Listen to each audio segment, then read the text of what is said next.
Good morning, students. Welcome to the class of accountancy. Yesterday we did up to question number 27, and today we will study investment fluctuation reserve. Investment fluctuation reserve जैसे आपने WCR पढ़ा था, उसका treatment भी ऐसा ही है. Investment fluctuation reserve हम बनाते हैं इन्वेस्टमेंट की वैल्यू में अगर रिडक्शन हो रहा है तो उसको एडजस्ट करने के लिए. इन्वेस्टमेंट की वैल्यू हर साल चेंज होती रहती है बिकॉज ऑफ मार्केट प्राइस, और उसकी वैल्यू जितनी कम होगी उस अमाउंट को हमें या तो पीएनएल में ट्रांसफर करना पड़ेगा, या फिर अगर हमने उसके लिए इन्वेस्टमेंट फ्लक्चुएशन रिजर्व बना रखा है तो इसमें डालेंगे. अगर इससे भी ज्यादा हो गया तो रिवैल्यूएशन में डालेंगे, डायरेक्ट पीएनएल में नहीं डालते. तो देखो आप इसको समझने के लिए क्वेश्चन नंबर 28. इसमें एबीसी 3 पार्टनर है, इनका ओल्ड रेशियो है 4:3:2 और न्यू रेशियो से हमें मतलब नहीं है. इन्वेस्टमेंट की वैल्यू बैलेंस शीट में दे रखी है 6 लाख रुपीज और investment fluctuation reserve 54,000. Case 1, when there is no other information. When there is no other information तो जितना भी इन्वेस्टमेंट फ्लक्चुएशन रिजर्व है उसको हम डिवाइड कर देंगे पार्टनर्स में. 54,000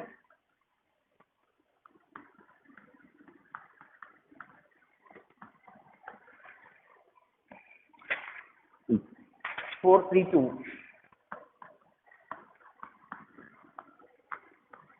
4/9 3/9 and 2/9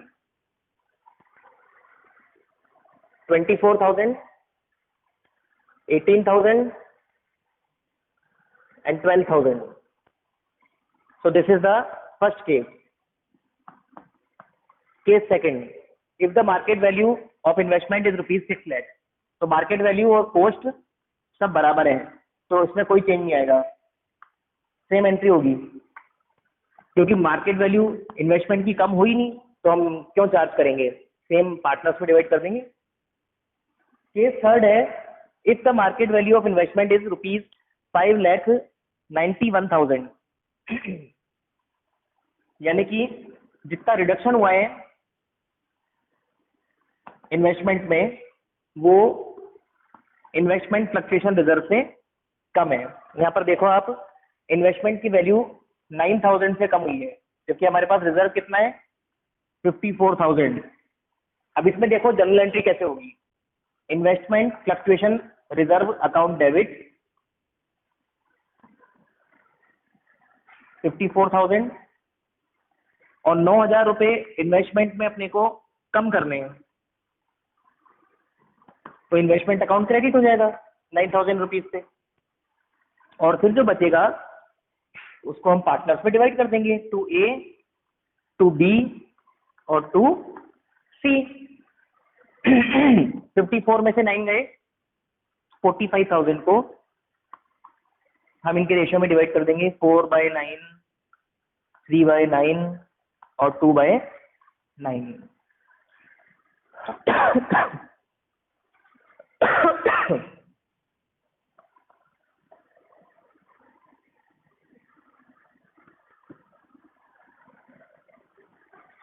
तो ये ऐसे हो जाएगा. फिर आप देखिए केस 4. केस 4 में मार्केट वैल्यू हो गई इन्वेस्टमेंट की 5,28,000. 6 लाख में से 5,28,000 माइनस करो, 72,000 से इन्वेस्टमेंट की वैल्यू कम हो गई. तो अब की बार जो रिडक्शन हुआ है वो आईएफआर से ज्यादा है, दैट इज केस 4. तो अब क्या करेंगे हम, अब की बार जैसा हमने पिछले केस में भी किया था, जो बैलेंस होगा हम रिवैल्यूएशन में डाल देंगे. तो एंट्री हो जाएगी IFR debit 54,000, revaluation debit in दोनों का डिफरेंस आ जाएगा इसमें 18,000 टू इन्वेस्टमेंट 72,000. अब जब भी रिवैल्यूएशन आता है तो हमें एक और चीज करनी पड़ती है, आपको याद हो तो हमें रिवैल्यूएशन को डिवाइड करना पड़ता है पार्टनर्स में. This is loss. तो 18,000 का लॉस पार्टनर्स में डिवाइड कर देंगे 4:3:2 के रेशियो में.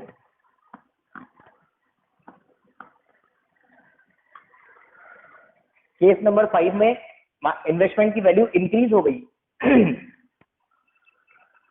अब जब इन्वेस्टमेंट की वैल्यू इंक्रीज हो गई तो हमें पता है जितनी वैल्यू इंक्रीज हुई है ना उसको रिवैल्यूएशन अकाउंट में क्रेडिट करना पड़ेगा, क्योंकि जब इन्वेस्टमेंट की वैल्यू कम होती है तो हम उसको क्रेडिट करते हैं, जब इन्वेस्टमेंट की वैल्यू बढ़ेगी तो हम उसको डेबिट करेंगे।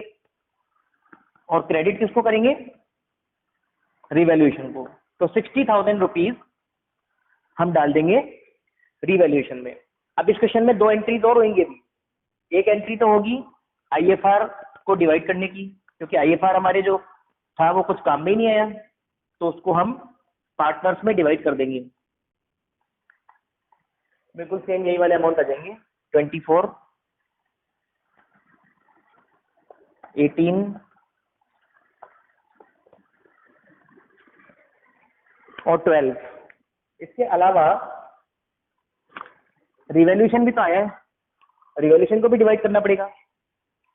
तो एंट्री हो जाएगी रिवैल्यूएशन अकाउंट डेबिट,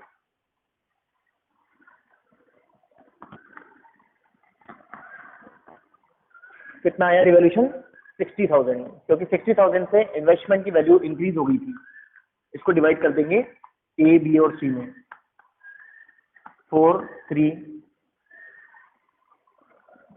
2।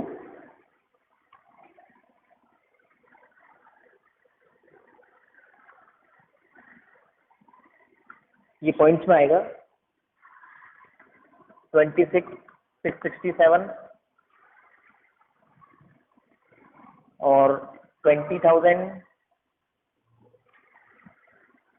और 1,3,3,3,3। So this question is complete. Now next topic is कि अगर पार्टनर्स चाहें तो वो रिजर्व को डिस्ट्रीब्यूट चाहे तो नहीं करना चाहेंगे कभी कभी। तो जब पार्टनर्स चाहेंगे कि रिजर्व को डिस्ट्रीब्यूट ना करें, रिजर्व को बैलेंस शीट में एज इट इज रहने दें, तो फिर अपन कैसे एडजस्टमेंट करेंगे? तो उसका सिंपल सा तरीका यही है कि अगर आप चाहते हो कि बैलेंस शीट में उतना ही रिजर्व रहे जितना पहले था, तो आप लोगों के आपस में जो कुछ भी गेन सेक्रीफाइस हुआ है उसको आप एडजस्ट कर लीजिए।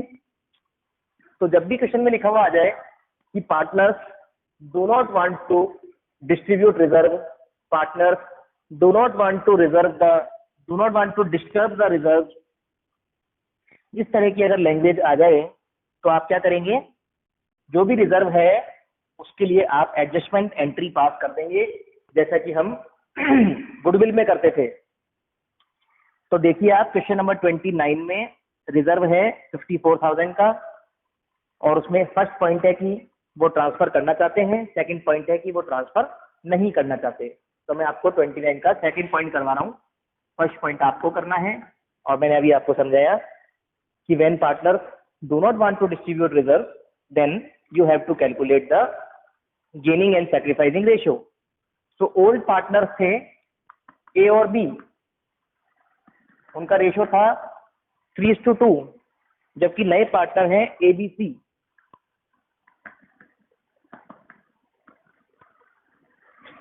और इनका रेशियो है 4:3:2। तो हमें सबसे पहले गेन सैक्रिफाइस निकालना पड़ेगा।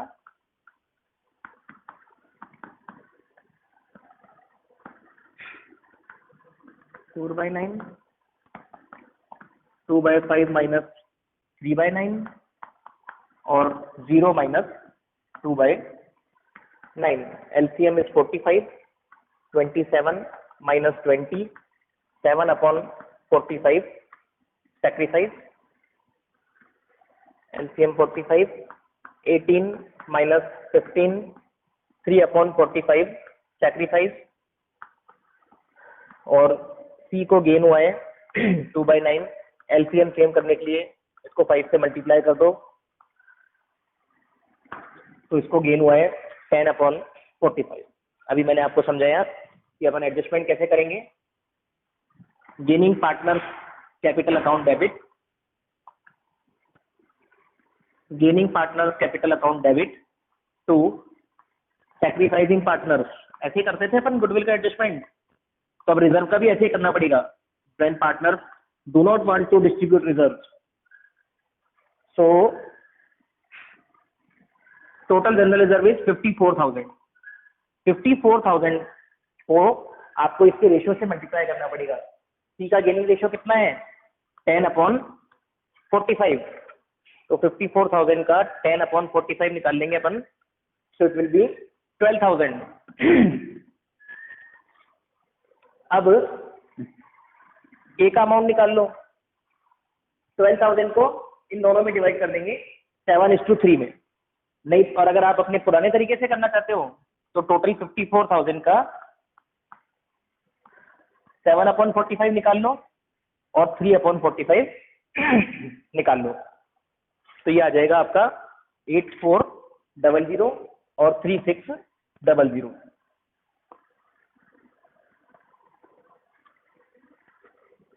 ऐसे होगा ये। अब आप लोग इसके बाकी के क्वेश्चंस कर सकते हो काफी सारे। क्वेश्चन नंबर 30 कर सकते हो आप लोग।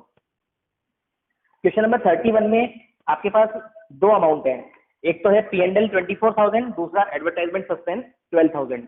तो आपको इन पे एडजस्टमेंट एंट्री करनी है, क्योंकि ये लोग रिजर्व को डिस्ट्रीब्यूट नहीं करना चाहते। तो आप लोग क्या करेंगे, 24 में से 12 माइनस कर देंगे, क्योंकि जो एडवर्टाइजमेंट सस्पेंस है वो तो लॉस है और जो P&L अकाउंट है वो प्रॉफिट है।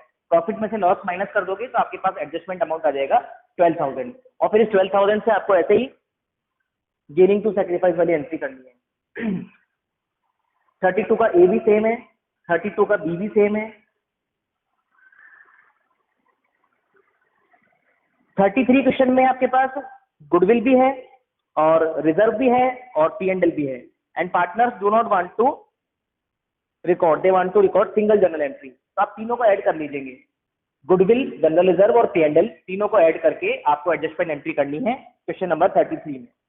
क्वेश्चन नंबर 33 तक आपका होमवर्क है, आपको करके लाना है। 34 से कल से हम नेक्स्ट टॉपिक पढ़ेंगे, revaluation of assets and liabilities. Have a good day, thank you.